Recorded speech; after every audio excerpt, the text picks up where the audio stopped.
I'm 65, and this is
You are connected as the host. Welcome, host. You are now in the host room and can manage your callers from the call-in studio web interface. Audio recording is on. Dual channel.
How you doing, everybody? I'm Ken Bykoff, and welcome to the Peegs Postgame Live. Indiana 93-64 losers in West Lafayette as Indiana falls for the 10th time this season. A game that I'm not going to lie to you. I'm not going to sit here and try to tell you that I'm stunned by anything that I just saw. Purdue's a good basketball team.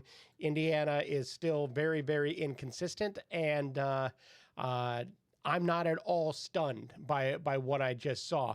Did I think Indiana would put up more of a fight than a 30-point loss? Yeah, but I didn't expect the victory, especially considering just where what we've seen from Indiana of late. You have another situation where 3 starters just dead no-show on the day.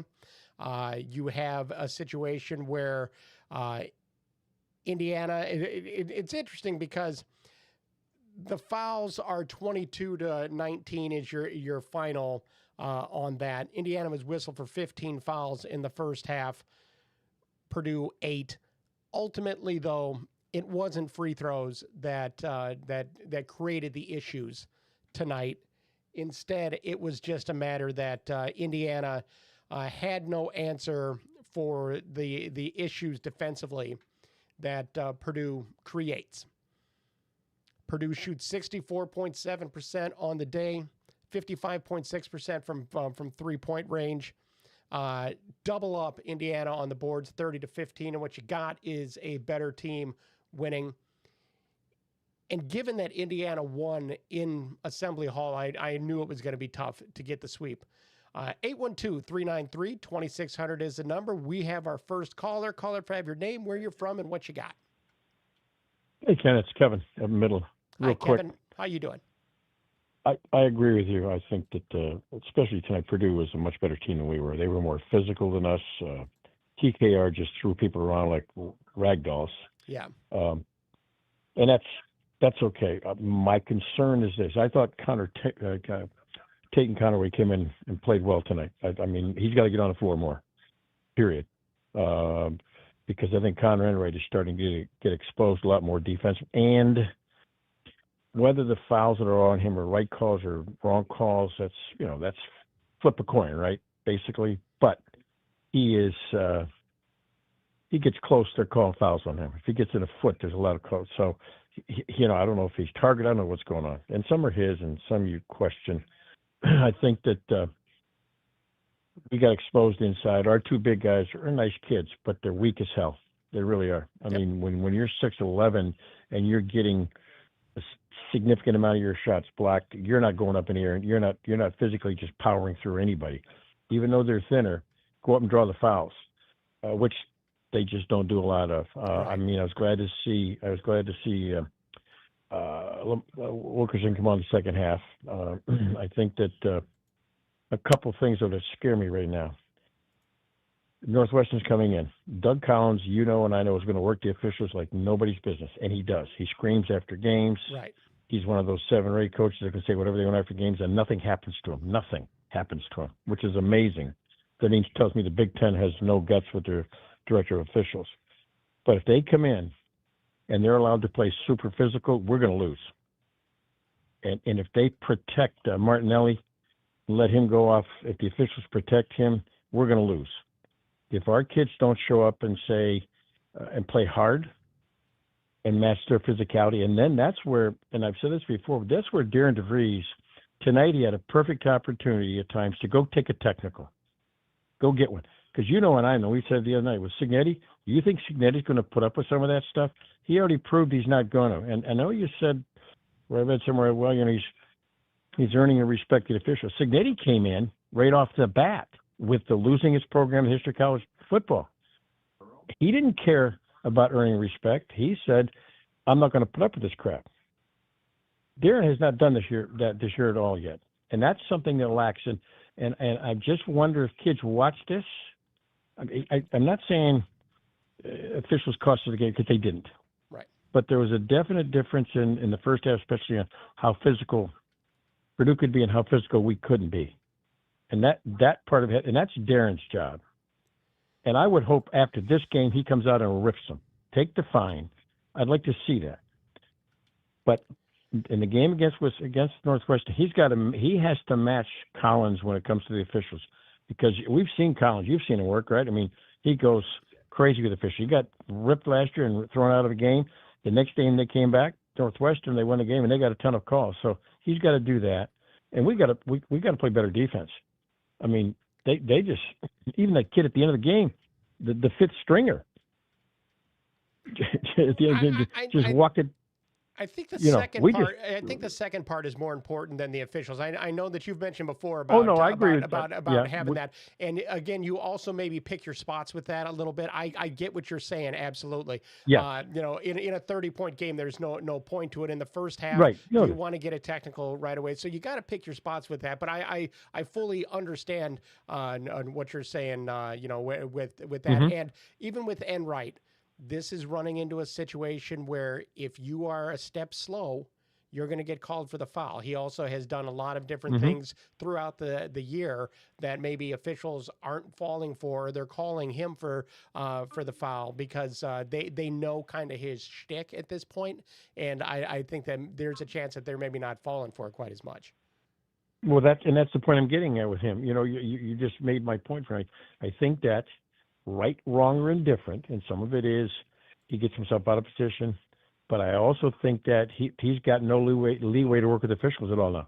I mean, I'm not going to say that all the calls on him tonight were right or wrong, but I looked at stuff that he got called on, and I'm looking at stuff that didn't get called on Purdue's guys, and there's a difference there. Now, I don't know if Connor Enright's earned that reputation. I don't know. You know what I'm saying? Right. I do agree that officials did not cost us the game.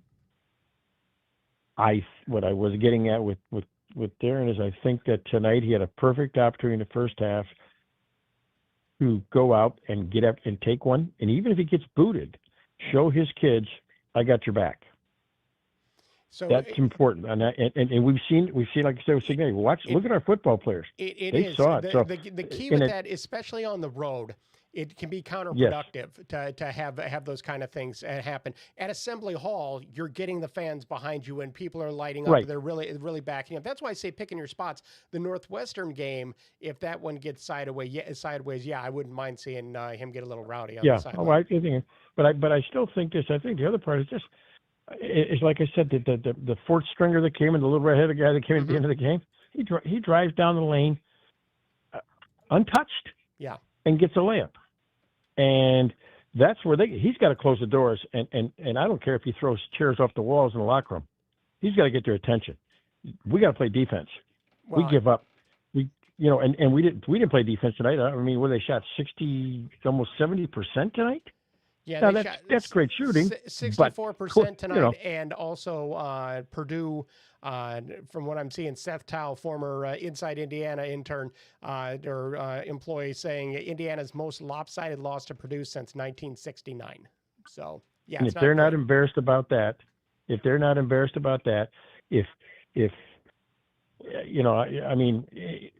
what I'm scared about with Northwestern is if we start out slow against Northwestern, those fans will turn on us real fast, because those kind of games like that are embarrassing. Shouldn't happen. Purdue's going to beat us. Purdue's a 15-point better team than we are. I don't doubt that. Yeah. But to get embarrassed like this, that was going toward 40 there for a while. You just wonder. Somebody, they need to come to Jesus meeting, and they need it real fast, or it's over for them. Period. Yep. And that'll be sad that they had a chance. I agree, Have Kevin. a great night. I appreciate the call. Thank you so much. Thanks. Bye-bye. 812-393-2600 is the number. Got a whole slew of people on here. Let's quickly get to the next one. Caller, have your name, where you're from, and what you got. Hey, Ken, this is Eric. All right. How you doing? Eric, how are you doing? All right. I was sitting and listening to the last caller. He just need to calm down. we had a punter's chance in hell of beating Illinois and Purdue. Yeah. It wasn't even on my bingo card today. I mean, I watched the game.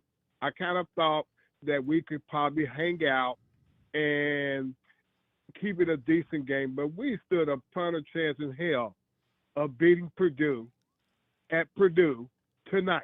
Yeah. And when he's talking about the fifth stringer guy coming in, driving a layup, that was at the end of the game, and IU had their scrap players in there too. So it's one of those things that I think that people get. They have gotten all wrapped up into Kirk Cinetti. They think that it can just happen every single where now. And look, we talked throughout this season. We have talked, and we know that the makeup of this team is. I'm surprised they're 17-10. I'm really surprised they're 17-10. I don't disagree with that. Yeah, and they're 500 in conference. There's nowhere in hell we're going to lose to Northwestern. Not this year. You know, I said, a 20-win season with this team, which they're still on track to do with wins over Northwestern, Minnesota, and Ohio State. The Michigan State game is going to be tough in Bloomington, but that's 3 wins. There, if you could get to 20, I think that it'd be a very nice step in the right direction. Yeah. I mean, I just watch how Purdue plays. They're kind of like an overpriced AAU team, and they're not going to win anything. They'll probably go to the Sweet 16, and they do the same crap all the time. Nobody cares. You got to finish the deal. Right. They had an opportunity a couple of years ago to finish the deal, and what they do, they got embarrassed in the national championship game. So I don't care what Purdue does. I mean, I don't really care. I don't really care about how many points they lost by or anything. I remember back in 2013, Indiana went to Mackey Arena and beat them by 97-60. So I mean, nobody talks about that kind of crap. Nobody talks about that. They always talk about how bad IU lost, but they never talk about how bad IU has beaten Purdue. They never talk about that. Oh, they do on those days, and that's the thing. Is this game? It'll happen. People are going to be upset for an evening. They'll flush it and get over with it. The loss isn't surprising. I would like to see something more than a 29-point loss. I don't want to see 0 points from Nick Dorn in 25 minutes. I don't want to see 3 points from Connor Enright in 19 minutes. I don't want to see 5 points from Sam Alexis. You got 60% of your starting lineup combines for 8 points, and it's the second straight game that we've seen that. So. And we're not getting enough from Tucker. He started out okay, and then all of a sudden he goes absent. He plays kind of like slow moves. He's like a step behind. And when he got his shot going, he's good. But I just think that, look, this team is who we thought they were. Yeah. I mean that's all it is. It's like, they're not going to creep up on anybody. Now, they may have a game in the Big Ten tournament where they may beat a good team. But you know what? I can just tell you, if you're a real IU fan and you saw their schedule and you saw Illinois and Purdue, you chalk them up as 2 losses. Yeah. Because there's no way in hell they were going to win those games. Especially after they beat Purdue and Bloomington. That's the thing. Once they beat them, this game became infinitely harder this time around. Yeah, it's no way in hell. So look, I think they can win 3 out of the next 4. I think counting on them to win again on the road in the Big Ten is probably going to be slim. They're going to have to finish the deal all of them at home, and they're going to have to beat Michigan State. And they're going to have, and I think they can. I don't think Michigan State is all that great either. It started out okay, but I don't think they're all that great. I think that Indiana could probably beat anybody in Bloomington. We let a couple games get away this year. Yeah, we let a couple games. They have the opportunity against Ohio State on the road. They'll have to play well, but that's going to be a key. Yeah, but anyway, just people just relax. This is a given season. They have shown us that he don't need to get no technical foul and kicking chairs and all that other crap. That stuff is over with. And what are you gonna do on the road? You already lost by 29. but you get kicked out again, we'll probably lose by 40 or 50. Well, that's why I said you got to pick your spots on that. Yeah. So yeah, I yeah, appreciate the yeah. call, Eric. We got some more calls stacking up. So I appreciate you calling in, and good points. No problem, Ken. You take care, okay? All right, take care. All right, bye-bye. By the way, this is Indiana's 10th consecutive 10 double-digit loss season. Continues the longest streak in IU basketball history. So that's not a good streak, obviously, but it is, just kind of where this program is right now. Got another caller. Caller, if you have your name, where you're from, and what you got. Hi, Ken. This is Joey from Huntington. How are you tonight? I'm good, Joey. How you doing?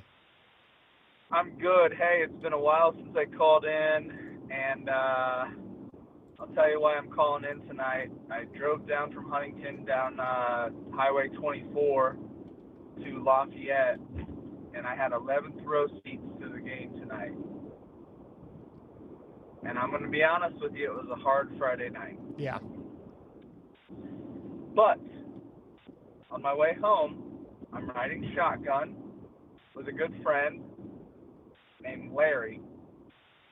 And Larry has traditionally written you a poem. Okay. I haven't heard a poem in a while. Yeah.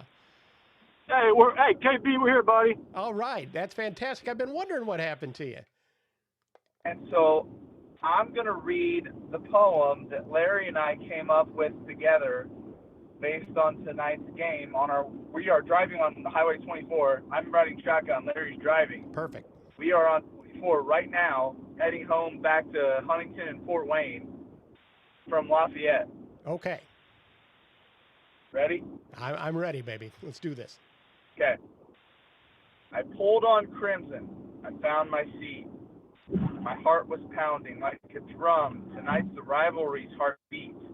We'd hoped we'd not succumb. It was Indiana University in red and cream. With pride I held so tight.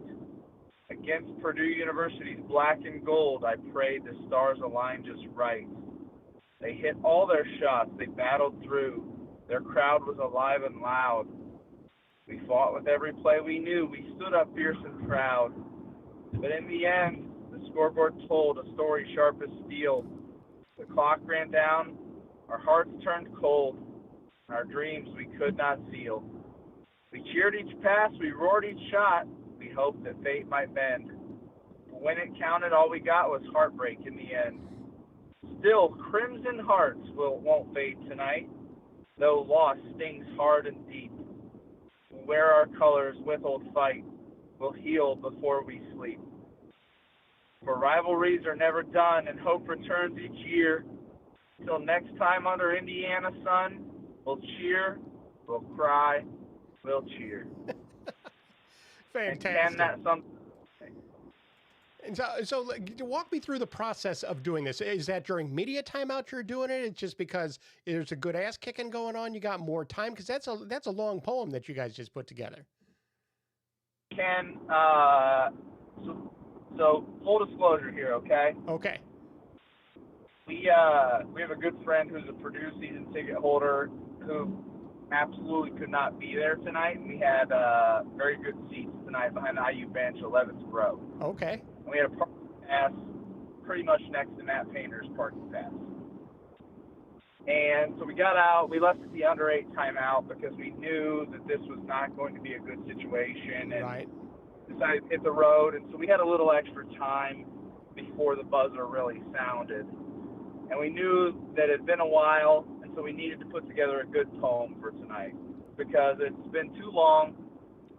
We watched your last show together, and you made a comment about apathy setting in, and we realized, we looked at each other, and we realized that even with us, apathy had set in, and damn it, we were pissed off about that. We don't want apathy to set in. That's way worse. So 100%, I'd rather be absolutely pissed off. Absolutely. That Purdue played great defense, and we had no answer for Trey Kaufman-Wren, and we didn't go to Lamar Wilkerson as much as we should, and we looked like we didn't know what the hell we were doing. We'd rather be pissed off about that than going, another loss to Purdue. Absolutely. And so, Apathy is so much worse than anger. If you're angry, that's because you care. If you're apathetic, that is just absolute trouble. and Ken, we absolutely give a shit in Fort Wayne and Huntington, Indiana. And, we drove down to the game tonight, understanding that, you know what, the chips were probably stacked against us. We had a Purdue team coming off a pretty rough loss to Michigan, and obviously Indiana won at Assembly Hall. And we were looking at it going, you know what, we might walk out of here with our tails between our legs, but we're still going to walk in with our heads held high, and I put it at the very beginning of this poem, we donned our cream and crimson. Yep, absolutely. And I'm going to be honest with you, that damn place, I've been to a lot of Purdue games as a guy from Huntington and Fort Wayne because it's easy to get there. Right. I have never seen a stadium that had a better home court advantage than what Mackey Arena had tonight. There was no one. KB, there was less than 100 IU fans in the building. Oh, yeah? It was a blackout at Mackey Arena, and that whole stadium was wearing black T-shirts. Yeah. And I was wearing a red IU hoodie. My buddy was wearing a red IU T-shirt, and there was very little of us, Ken. Like they came out loud and strong as a crowd, and I thought Purdue. I mean, I don't know exactly what the percentages are, but I'm looking up at the scoreboard in Mackey Arena, and Purdue's shooting 60% across field goals and 3-point percentage and 85-90% from the line, and I'm going, we don't have a chance here. And I was hoping that we could cut it closer at halftime, like if it was single digits at halftime. I think we all felt all right about that. That didn't happen, and then in the second half it got worse, and so we busted at the under 8. Yeah, that makes sense. And in the first couple of minutes of that, it's rough. One thing, Mackey Arena can get loud and they get focused. And every time Indiana is there, it is their biggest game of the year without question. And so they won big tonight. And they're a good team.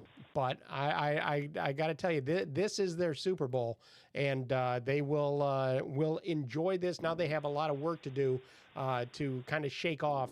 Because somebody just put on Twitter, I see the best 4 years in Purdue basketball history, and they went 4-4 against Mike Woodson and a first-year head coach.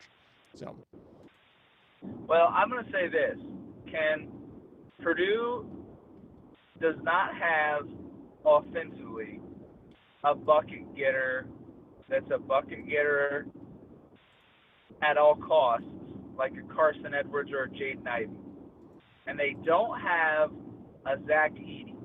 Right. Again, I've watched a lot of Purdue. I probably watch as much Purdue in person as I have IU in person, just because it's an easier trip. What I would say is this is by far the best defensive Purdue team that I have seen in the last 10 years. In the first half, Indiana had one clean open look, which was Josiah Miles on the right-hand side in the corner. He was wide open and had a nice three, and he capitalized on it. Purdue's defense is absolutely at an elite level right now, to where they were not giving us anything clean or easy at the rim or even at any type of range. Purdue is, now again, I know they've had their ebbs and flows this year, but tonight they were locked in. And if they get to the postseason and they're locked in like they were tonight, and playing defense at a level like they were tonight, that's a team that a lot of people ought to be scared of. Well, guys, I appreciate the call. I appreciate the poem. Be safe going back up to Huntington. And, hey, keep your heads up. Go way to carry the banner in West Lafayette. We do what we can, Ken. Say KB. All right, take care. Somebody on the chat says someone had a little bit too much fun at the game, and no, that's something that they do all the time. I love the poem that they do. It's fantastic. It's my favorite thing. 812-393-2600 is the number. And let's get to our next caller who has been on hold for 14 minutes. And God bless you, caller. You have your name, where you're from, and what you got. Thanks for hanging in. Hey, KB, it's Ryan from Round Lake, man. How you doing? Good, man. I haven't called in a bit, but I did to follow up with the last caller. I did listen. I do listen to your shows, and you got me with the apathy on your last call in. So hey, that and was by the way, me. me talking about the apathy, that isn't like a criticism. That is, No, I but get it's a it. wake up call, man. I It's a get wake it. up call, and I needed to hear that, and so I'm calling in. I listen to your show a lot. I hear Larry's poems all the time. I think he's a savant. I would say though, like he's going a little bit far, in my opinion. Like at first, I thought it was blackout for Black History Month. I didn't know, but now I know. But like Purdue was good, right? Mm-hmm. We're not beating my home tonight. We're not beating them at home tonight. We already beat them once. It's those the big threes last time against IU. That's going to be over. Larry again. Talking about them being a big threat, best defense. I don't know. I mean, he needs to stick to poems, in my opinion. But whatever. It was we got time left. I think we win 2, and we're going to be in the. We take care of business at home with Northwestern Minnesota. According to all of the talking heads out there, we're in. Yeah. So and I should mention that Indiana did shoot 50% from the field tonight, 52.2%, 54% after the break. So yeah, Purdue is good defensively, but Indiana also still managed to shoot the ball pretty well. Exactly. I mean, if they're that good, are they going to shoot 50% on a game? So I Larry, stick to the poems. But going forward, we just need to stay positive. We need to stay optimistic. A couple callers ago, the refs, that guy, he needs to chill. Comparing to Signetti, that whole thing, that's a lightning in a barrel. We got a lot going for us. First year coach coming in late, assembling the team that he has. I think we need to be patient and be optimistic and continue to not be apathetic. So anyway, man, I appreciate you. I haven't called in a bit, but we love you, and I'll hang up and let somebody else call. I appreciate it. Thank you so much. Again, 9364 is your final. Got another caller in the queue. Caller, if I have your name, where you're from, and what you got. Yeah. So, I appreciate you. I haven't called in a bit, but we love you. And caller, you're on. Appreciate it. Thank you so much. It's a 219 number. Your final. I could hear him listening. Hey, Ken, how are you today? I'm doing good. How are you doing? Well, this is Jake from Katy, Texas. How are you doing, Jake? I'm doing well, and I really enjoy listening to your show, even though being a Purdue fan, and wanted to dial in and say, this was the weirdest Big Ten game I have seen officiated this whole season. It started off very strange. Looking back at how the game went, I don't even know what to say about the outcome. I mean, the teams played great, but nonetheless, I look back and go, what was happening from the onset? And I'm curious to hear your opinion on how the game started. Well, it's the whistles that you had. It was very a kind of a jumbled game because there wasn't a good rhythm that was able to come because you had a lot of fouls that were called, especially in the first half. You could say, hey, this was IU whistled for 15 fouls in the first half. They ran into a lot of trouble, but that is what happens with Indiana when they play a team that's a little bit quicker, a little bit more athletic. They're a little bit slow. You're on the road in the Big Ten, and when you have as many off the ball calls as we saw, and that was the biggest thing, I think that really impacted the flow of the game. But then when Purdue came out after halftime, knocked down a couple of shots early, really overwhelmed IU. To me, that was really the ball game, was the way Purdue came out in the second half. Well, I appreciate the fact that you took my call, and I will tell you that I was surrounded by a lot of IU fans where I gave them your link, and I hope they're dialing in right now for not only this game but future games, because I appreciate what you do.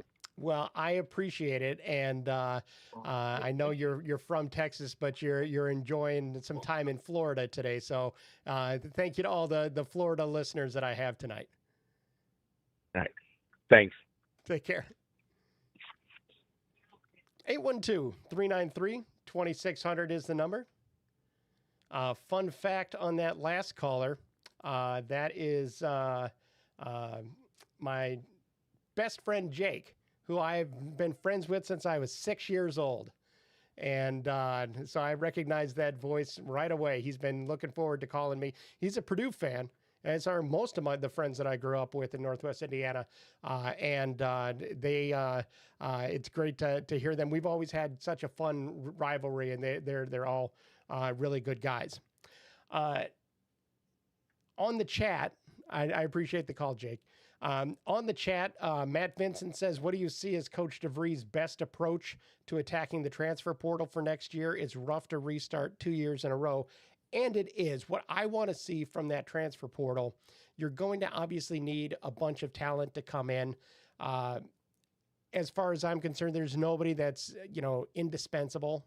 You want to have some continuity from season to season, but you may not have a lot of that. The key to me is that Indiana adds some size, just do a better job of having a more well-rounded roster. That's the key for me, is you need guys that could create off the dribble. You need guys who can knock down threes. You need some bigs who could battle in the Big Ten. And that's one of the things that has been interesting this year. I don't know that Darren DeVries did a great job of putting together a roster for the way the Big Ten plays. It's a two-part equation. You have to convince guys, you got to pick out the guys and want them to come, but the players also have to want to come to you. Ton of mid-major guys. Resources are not a problem. Fan passion is not a problem. The style that DeVries wants to play, I think, is going to end up being very attractive to players, but you do need more size. You need more quickness. You need more guys who could create off the dribble. Indiana sits at 17-10 right now. I think it's a solid season to this point. Yeah, this is a flawed team, but they've also picked up some wins along the way, and that has been a benefit. Phil Donahue, official. Probably don't think that's actually Phil Donahue, who I believe is dead. I can't believe we looked so scared out there. I just think that Purdue crowd overwhelmed Indiana in both halves, and were able to get the job done with that. And scared, I mean, you're not scared if you shoot 52.2%. It's just Indiana was overmatched in this one, without a doubt. We have another caller. Caller, have your name, where you're from, and what you got. Hey, Ken. This is Neil Hood from Seymour, Indiana. Appreciate the post-game show, as always. That was definitely a lot worse than the beating that Purdue got from Michigan at their last home game. Hey, I don't mind losing, but the reality is we could have used that win. A lot of people say, hey, expect to drop the game at Purdue this year. Totally agree with you, but we find ourselves in a situation where we really could have benefited from that. That's what makes it all that much worse. For sure. So I think now we've got to win definitely at Michigan State. That's a must-win for us, and possibly you need a Big Ten tourney win too. But even if you get that and you get in, how excited can you be about this team getting out of the first weekend? But anyway, Ken, since it's the Purdue game and it's Friday night, I decided to let my 8-year-old stay up late and watch the Hoosiers and listen to the call-in show. So I got to ask him a question here. Yeah, put him on. Hey, Holden. Hey, Holden. How do you get from Indianapolis to West Lafayette? First you go north until you smell it, and then you go west until you step in it. You are exactly right, Holden. That is the exact way to find West Lafayette. I completely agree. Hey, thanks a bunch, Ken. We appreciate you. I appreciate it. Take care. I tell my sons that as well. Although why you would want to go to West Lafayette, for the life of me, I can't figure out. That is not a town that I like at all. Sun never shines in West Lafayette. I do like Mackey Arena. I'll give them that. I don't even mind Ross-Ade Stadium. But I want to get in and out of Lafayette as quickly as possible because I am not a huge fan of that place. It ain't no Bloomington. And by the way, for people in the Bloomington area, I hope last night's storm, I know it hit the west side of town. We had a tornado that busted some things up on the west side of town. Hope everybody is okay. Prayers up to everybody and good wishes because that is it was rough last night. To say that Charlie the intern was a little bit nervous during that storm is an understatement. So hopefully everybody was able to get through that. 812-393-2600 is the number. We should be having the Darren DeVries press conference become available here very soon. If it isn't already in the system, I wanted to get through all the callers first and see what make sure that we had what we needed with that. Let's see. Yeah, we do have it. So let me go ahead and download that. Thanks to Jeff Rabjohns and Trevor Andershock, the folks that are over in West Lafayette that made that trip. And we'll hear from Darren DeVries in just a second. Again, this is an IU team that's flawed. It's nothing that that we're exactly stunned by, but you still do want to see them compete a little bit better than what we saw tonight. And to me, that's the biggest shame of today is that you didn't have a better outing from the Hoosiers. So here's Darren DeVries and Senior Tucker DeVries. Runs about 8 minutes, so we'll go ahead and run the whole thing. And without any further ado, here is Coach and his son. Over here, I guess. Darren, just how do you coach a team? It's a veteran team, but a team through a night like this where it just sort of feels like offense is a struggle, eventually defense kind of becomes a struggle. Just how do you sort of keep a team together and focused on a night like this? Yeah, nights like these are hard. I mean, you obviously everybody knows how good Purdue is, and when they're playing at a level like this, it makes it incredibly challenging. So I thought they were terrific. Responded incredibly well from a tough loss against Michigan, who Michigan wasn't losing anybody that night. In the last game, but I thought they did everything they needed to do to put us in some tough spots tonight and took advantage of it, especially on the offensive end. We just can never get them under control. Jeff and Ms. Yeah, Coach, what did you feel that were the biggest issues that led to the rebounding disparity in this game?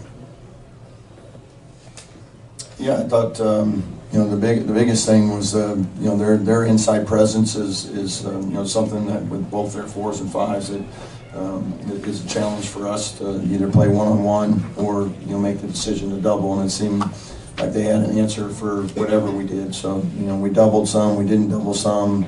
You came with different guys, and they seemed to have a solution for a lot of it. The offensive rebounding, they ended up with 6. Now they didn't miss a ton of first ones, so I thought we were battling on the offensive glass. We just couldn't get enough first shot stops. That was probably even more of a bigger problem for us. Yeah, Darren, in terms of, you guys had a lot of foul trouble, obviously, especially in the first half. Do you think the guys got thrown off at all by that in the second? Kind of coming out of halftime, not sure how to go at them defensively without kind of drawing a foul. Do you think that threw you guys off at all?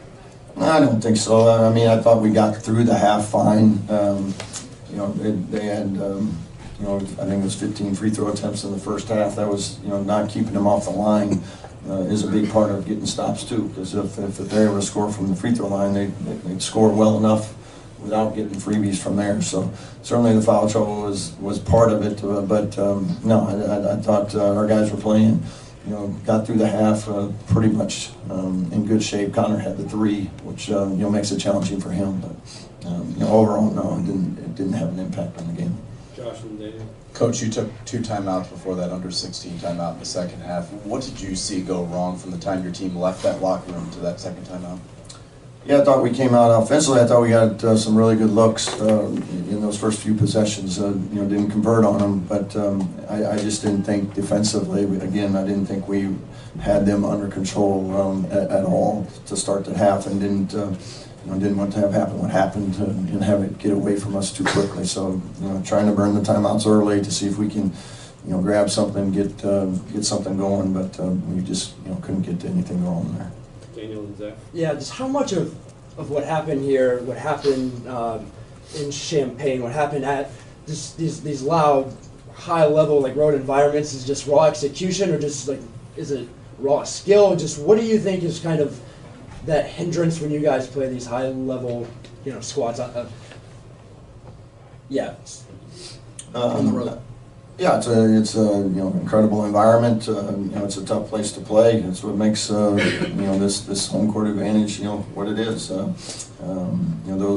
These type of environments do present some challenges and stuff, and that's what makes college basketball so great. We have a similar advantage at our place. Great environment. It's tough to come in there and win. It's tough to come in here and win. You got to play well, and I thought. We didn't do our part tonight, and certainly Purdue was on point tonight. They played really well. Coach, you got 12 points in 26 minutes out of Peyton Conaway tonight. How important is he down the stretch of the rest of the regular season? Yeah, I thought he came in, gave us some good minutes tonight. I thought he did a good job of getting downhill, getting some paint touches, getting to the rim. Certainly gives us a little burst there that I thought he did a good job with taking advantage of. Coach, you only had 8 attempts from 3 in the first half. I think Lamar didn't make a shot from the field. What were they taking away, and do you feel like you guys, it seemed like once you guys figured out to get in the paint and get some backouts and dives that was the answer?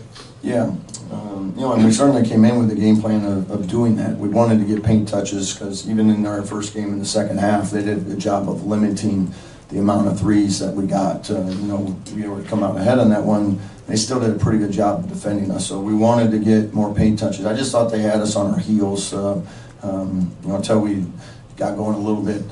Tatum got in there, was able to get downhill. We got more paint touches, opened it up. So we just couldn't get enough stops to have it mean anything for us really the whole night. Angela. Tucker, what's the level of frustration after a loss like this, especially given that it's to Purdue?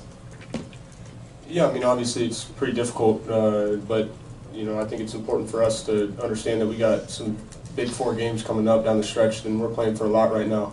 And I think it's important that there's not much that we can do right now about this previous game, but we can learn from it and move on to the next one, and use this to get ready for these next 4 games that are massive for us. Trying to make that NCAA tournament, which we've certainly put ourselves in a position to play meaningful games coming down the stretch of the season.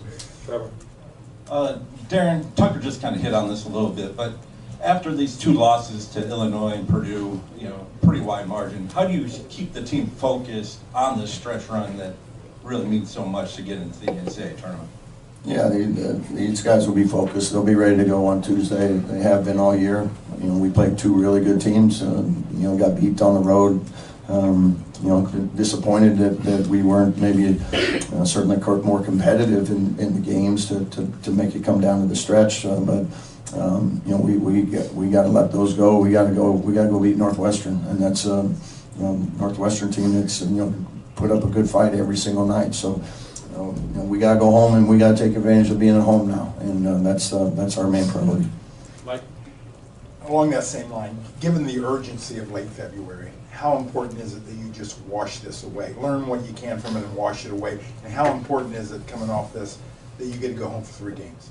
Yeah, we can't hang on to this one very long. I mean, it's right here. It's that stretch run right now. So it's the only thing that matters is your next one, and we got to go home, get ready. Got a couple days to do it. So Tuesday's the next big one, and that's what our focus will be. Last question, Nick. Coach, Trent Sisley, another game, single-digit minutes for him. I guess, as it kind of unraveled for you guys, was there ever a thought of maybe getting him in, trying to mix things up a little bit, even though that's not ultimately what happened? Yeah, I mean, we continued to battle almost right up to the end there. We had the guys out there that we thought could, certainly continue to do that. Guys have been in the rotations a little bit, and tried to give Trent a little bit. I think he just got a couple up and downs in there, but just a decision we made to go with the guys we had out there. Thanks, guys.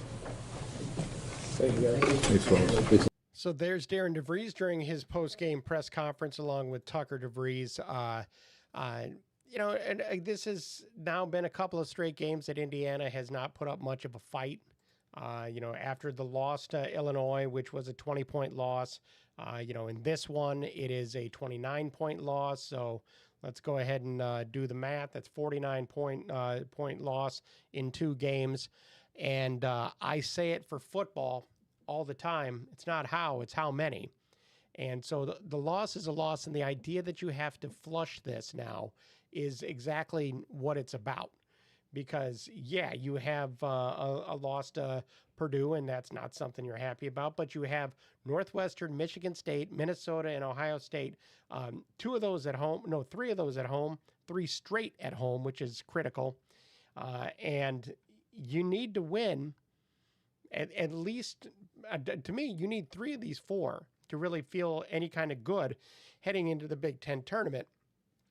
Bigger picture of what you could do in the postseason, that to me isn't the real important part here.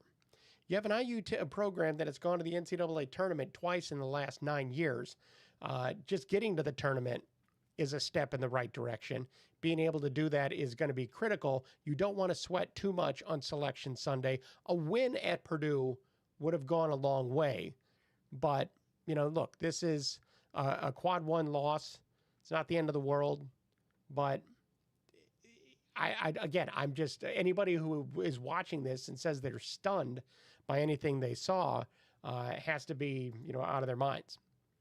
Troika says, I agree with your assessment of the season so far. I just don't like losing this bad, which is absolutely fair. That's absolutely fair, especially against a team that you beat earlier this year.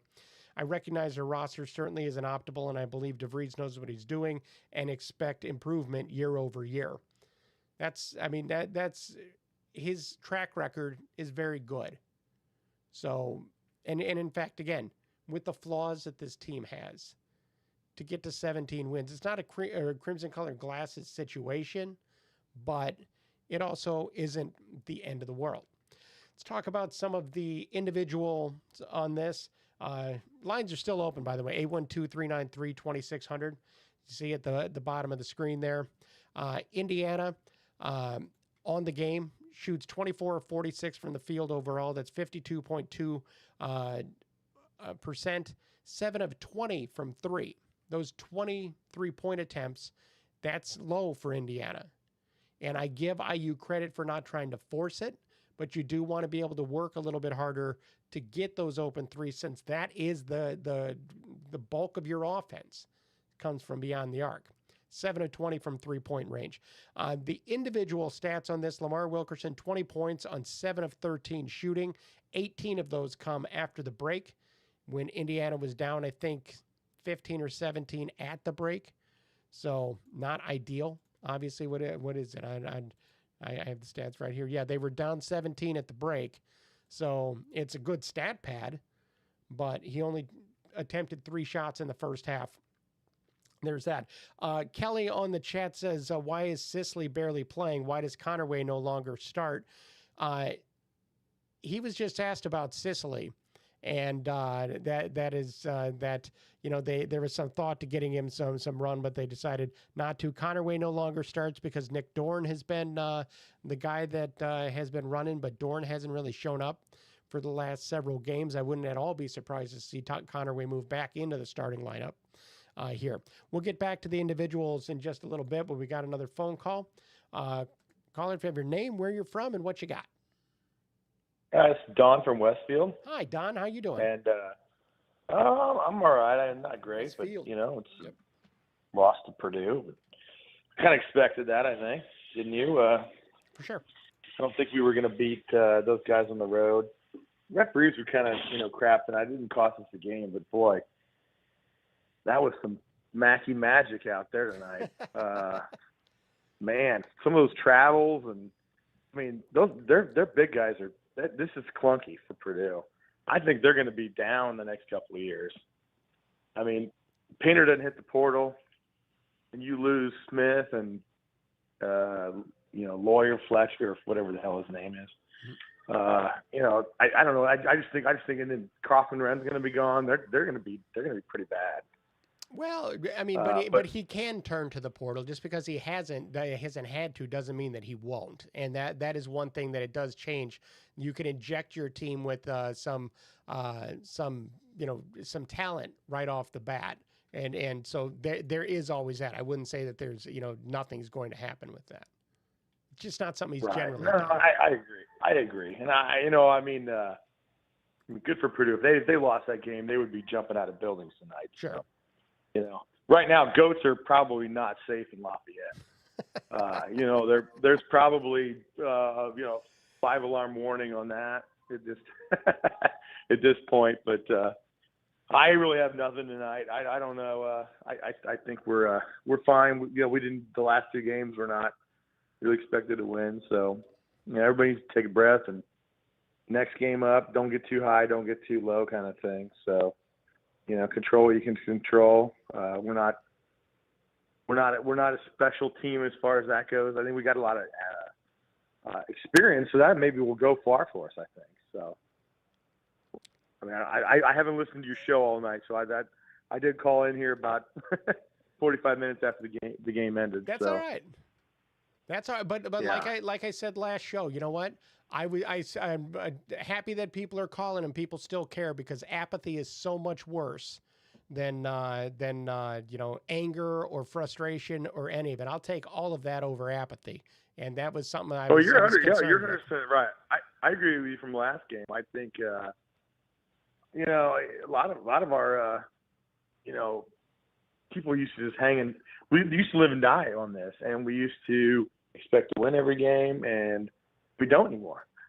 And that's just kind of where we're at right now. And that is, but we just need somebody to get it. That is natural, because this is, again, the 10th straight year in which Indiana's had double-digit losses, 10 or more losses, been to the NCAA tournament twice in the last 9 years. The program has taken a step back in the past several years. So I get it. The passion is still there. People want this program to be good. It just isn't right now. Right. Well, and there's not going to be – basketball's hard, and it's like everyone thinks, well, you can just come in and just win. Like Signetti's a ghost. I mean, he's literally like – he's a leprechaun. I don't know what unicorn, what do you want to call him? He's something that's just not going to happen ever again. And so, I mean, if we had gotten Dusty May, like if we had given up on Woodson after 3 years and gotten him right now, we would have Kurt Signetti in football and Dusty May in basketball, and people would be like, wow, you guys must have sold your third kidney for this, because there's no way. I mean, you're going to need 4 years to really build it up. I think it is frustrating, because that could have been the case, and in the moment I felt it should have been the case, but it wasn't, and so here we are. Indiana made it harder than it needed to be, and I'm not putting that on the at the feet of Scott Dolson either. I'm not. That wasn't Dolson's call. When people have gotten out of the way and let Scott Dolson do what he does, he's been successful. I'll just put it that way. Yeah. Well, have a good night, Kent. Thanks for taking my call, man. I appreciate it. Thanks a lot. Bye. Let's get back to the individual stats. Didn't want to make people wait on hold at 11 o'clock on a Friday night. Again, Wilkerson, 20 points. Tucker DeVries, 11 points on 4 of 6 shooting, 3 of 4 from three-point range. He adds a couple of rebounds, with just 1 turnover in 37 minutes, and he's minus 28 on the day. The sad thing is those are the only guys that in the starting lineup that produced, because Sam Alexis, 5 points on 2 of 8 shooting, 1 of 4 from the free throw line, 3 rebounds, 2 blocks in 21 minutes. Connor Enright plays 19 minutes, fouls out, 3 points, and made 1 or 2 shots, 2 rebounds, 2 assists, and that is it. Nick Dorn, scoreless. And if I am not mistaken, I got to look at exactly what Dorn's kind of run here has been. Let me pull that up. Dorn on the game by game, he is really fallen off. Shooting slump doesn't start to suggest what has been going on with Nick Dorn. He lit up for a couple of games. 26 points at UCLA, 18 against Purdue, 23 at Rutgers back at the end of January. But here in February now, Indiana has played 5 games.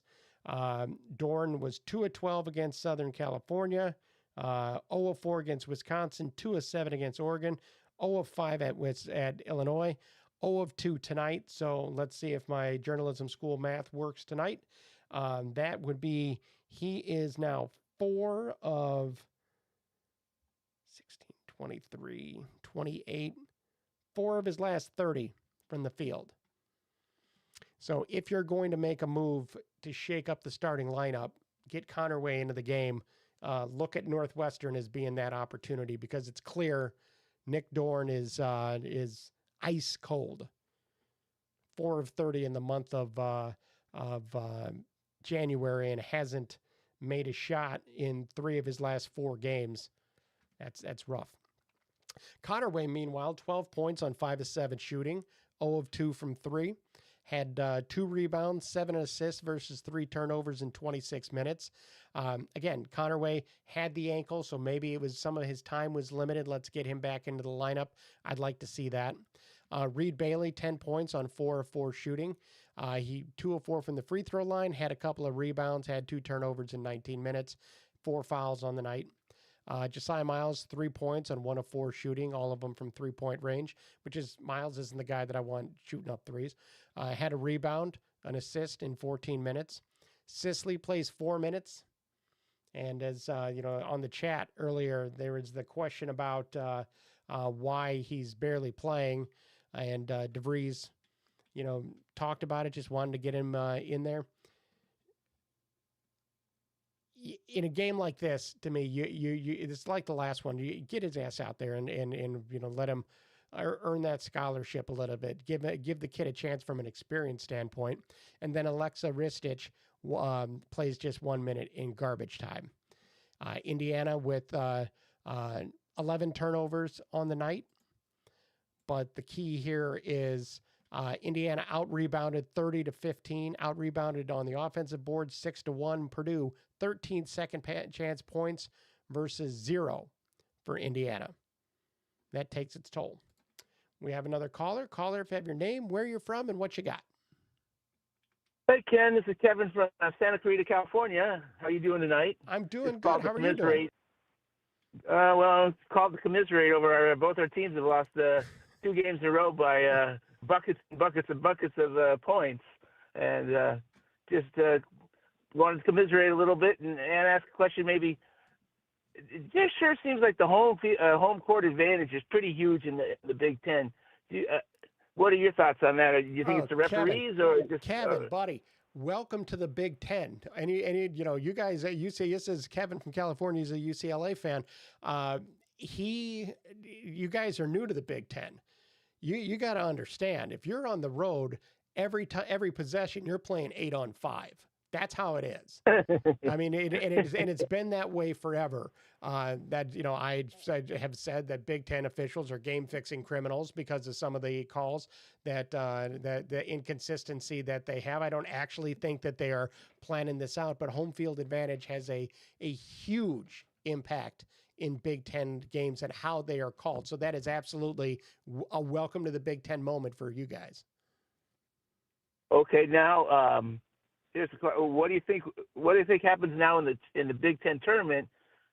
Since it's not a home court for anybody, does it become the top teams in the conference because we need to get them higher seeded in the NCAA tournament so we make more money. You wonder, you know what I'm saying? That you wonder. I don't think that it goes that deep with the conference. I don't, with that. With football, I feel like there is a little bit of that, but with basketball, not quite as much. You just have teams that I think that the reputations that they build during the regular season is what carries over more than anything. It used to be that Wisconsin was known for their physical defense, and so Wisconsin could beat the hell out of people in the Big Ten tournament, and they wouldn't get called for it. But other teams are treated differently. So I think really just kind of the reputation you've built with officials during the regular season, I think that carries over and plays a much bigger role than where they're playing. Oh, okay. And I hate that.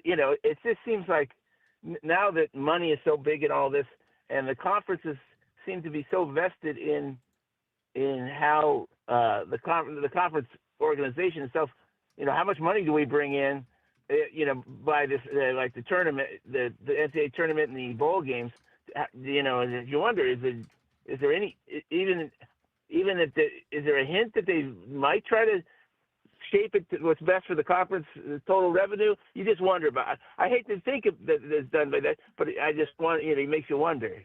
Yeah, I don't know that because the Big Ten always gets a pile of teams in the NCAA tournament, so that's not a huge problem. What I think you do have a problem with is that the style of basketball in the Big Ten, which at times is more like football than basketball, when you get to the NCAA tournament and the games are called drastically differently than you've been playing for the past 3 months, I think that's where it really hurts the Big Ten, and it has for years, that difference in the style of play and what's allowed in the conference versus what's allowed in the ACC or the SEC, and that's, really, to me, the reason why the Big Ten sometimes struggles to have really, truly championship-level success in the NCAA tournament. It happens, but it doesn't happen as much as you expect it to.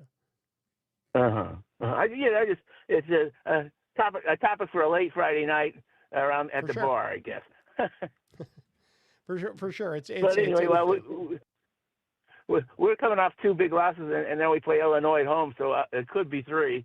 But hopefully, we'll put up a game effort tomorrow, and like in Indiana, we got winnable games ahead of us, but we got to win to get in position to try to make the NCAA tournament. So I wanted to ask you, because you're a UCLA fan, just your thoughts on Mick Cronin, tossing his own player the other day. I know he's since apologized for throwing him out of the game, but your thoughts as a UCLA fan about just kind of that whole situation.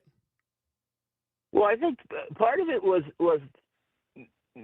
Mick is friends and respects Izzo, so he didn't want to. He wanted to make, he was like, I don't want this to escalate, and okay, I'm going to get him out of here. And I'm not sure, but the guy might have had 5 fouls anyway. But I think, and also a big part of it happened at the far basket from where Mick was standing. Right. And from the angle, he was kind of looking from the. I don't know if he had. The look he had was very, it could have looked very horrendous from his angle.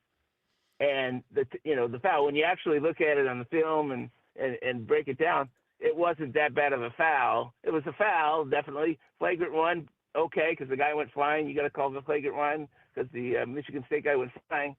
But whether, you see some worse hits over the course of the game that don't get called. But, yeah, it was a foul and a flagrant one. And I think he just went, there's 3 minutes left in the game. Why are we fouling like that with, 4 minutes to go down 25? But at the same time, he did overreact. There's no question about that. And he's getting grilled on our message board and stuff. And a lot of people calling for his ouster. Whether his apology today helped, I don't know. But anyway, I think he was just saying, okay, well, I want to throw my guy out to show that, hey, that was a mistake. And we're not trying to play hack basketball, and that was kind of out of respect to Izzo. That was kind of how I read it, that he saw it from a distance and thought something happened more than what actually happened. And that's kind of what he has said since. I know a bunch of people blew up on it, but you want to know something? You have people that are calling for coaches to not baby their players, who are, be a little bit more hardcore for them. Well, when somebody does that, don't bitch about it. Because you know what, he did it. He apologized. I think that he overreacted, but I think he's handled the apology well. And he has a standard. And like you said, you were up by that much. There's no reason you could try to make a play on the ball. I get it, but you got to pick your spots as well so people don't get hurt. Yeah, and ultimately, I don't know. Sometimes some of it I looked, it was almost the Michigan State guy kind of was off balance to begin with or something. I don't know, because he didn't look the way I looked at it, the way he looked. He didn't look like under control either. But then he gets hit, so then he went flying. Right. So I don't know. But anyway, Nick also was catching heat for the afterwards. He's in the press scrum. Yeah, he was in a hallway, and now too, maybe you could answer this for me. Sure. We had two of our Don McLean, who's on the Big Ten Network, and then a local and football guy, Petros Papadakis, were talking, and they said one thing that he finds, like you mentioned Michigan specifically, that you have so many more journalists in these press conferences than like we're out here. We have like 3 or 4 papers, maybe, or it's not the biggest deal in town, so you don't have a lot of. You have some journalistic coverage, but you don't have, 4 or 5 or 6 papers or 8 or whatever, how many papers, and also podcasts and other things. And maybe with did a guy he was like a coach going, why am I even talking to this guy from Michigan State, from whether it be a small paper or whatever. After a game, and he's asking a question about Michigan State fans. It's like, what am I supposed to answer? Right. I don't. And then the guy did raise his voice a little bit, an octave or two. He didn't yell at him, but he did raise. So I don't know if that was.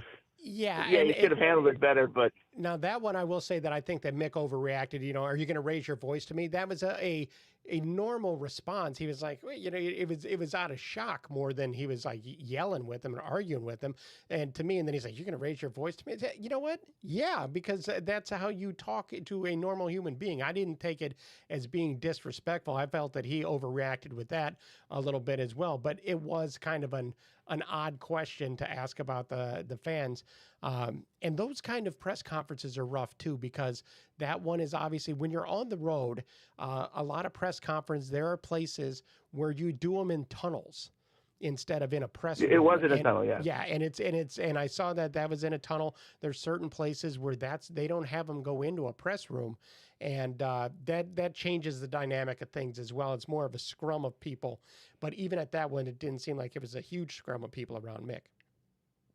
Yeah. I mean, no question, that wasn't handled right. Yeah. But it almost, you wonder if the coach is going, look, I'm trying to get my guys out of here so we can get on a plane and go home. Yeah. I don't know, who knows what was going through his head at the time. For sure. But obviously he came on today, controlled, probably got talked to by the administration, and came out with gave a clear explanation of his point of view. Yeah. Whether you buy it or not, that's up to the receiver of it. But anyway, so you guys can play. When's your next game at home, right?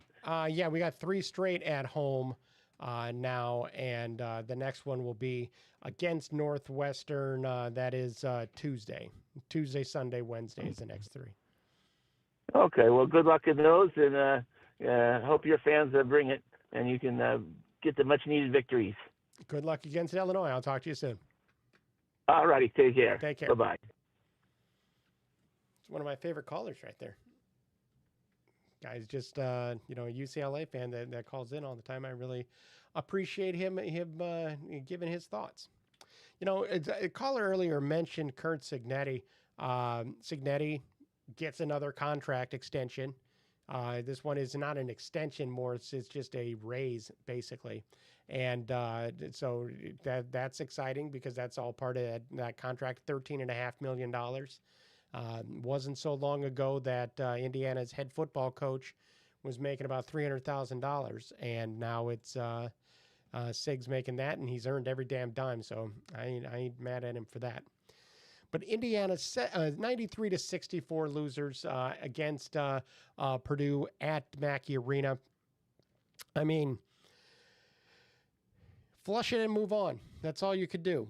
That is absolutely all you could do. And you have winnable games going forward. Will they be able to do it? That remains to be seen. But it is clear that this is a team that they are who they are, and we know who they are every game. So we can't be shocked by anything that happens. And also from a rivalry standpoint, none of these guys that are part of the team right now feel a rivalry with Purdue. Why would they? They don't have some long history with Purdue. I mean, let's see. Drew Snively's from Indiana. Trent Sisley's from Santa Claus, Indiana. Ian Stevens is another walk-on from Indiana. Nobody else has anything to do with Purdue. So it's a big rivalry to the fans. It means a lot to IU people, but IU's roster is not filled with IU people outside of their wearing some shirts this year. Hopefully that'll change in the future. But that's just kind of where the program is right now. Not good enough to beat Purdue in West Lafayette. Moved to 17-10 on the season. Next opportunity comes Tuesday against Northwestern. That tip-off 7 o'clock Eastern Time at Simon Scott Assembly Hall. We'll be doing the game, the call-in roughly 30 minutes after the end of the game. Got to do the press conference and do my Peegs.com duties in the press room there. And we'll get back to it. Great show. Really appreciate all the calls that we had tonight, and love hearing from everybody. And had our poem. I was getting worried about that. So 93-64. It's not good enough for Indiana, and now they move on. Well, that's all the time we have on the Peegs Postgame Live. I want to thank you for listening. I want to remind you to visit Peegs.com for the very best in IU football and basketball coverage you're going to find anywhere. Nobody covers Hoosier recruiting better than Jeff Rabjohns, Matt Weaver, Trevor Andershock, and Jared Kelly. So come be a part of a thriving and exciting community at Peegs.com. Folks, you are not going to be disappointed. Folks, we're out of time. But for now, and for Jeff, Matt, Trevor, and Jared, I'm Ken Bykoff saying thanks for listening, everybody.